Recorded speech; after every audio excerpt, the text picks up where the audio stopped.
بسم اللہ الرحمن الرحیم۔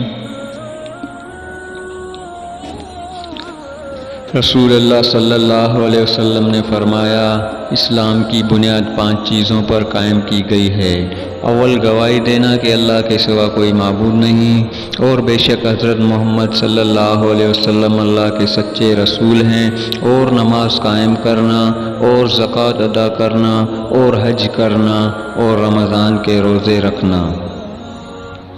آن حضرت صلی اللہ علیہ وسلم نے فرمایا، تم میں سے کوئی شخص ایماندار نہ ہوگا جب تک اپنے بھائی کے لیے وہ نہ چاہے جو اپنے نفس کے لیے چاہتا ہے۔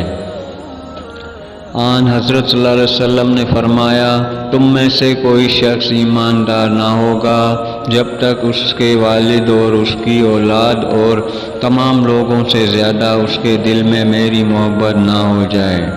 آپ صلی اللہ علیہ وسلم نے فرمایا، انصار سے محبت رکھنا ایمان کی نشانی ہے اور انصار سے کینہ رکھنا نفاق کی نشانی ہے۔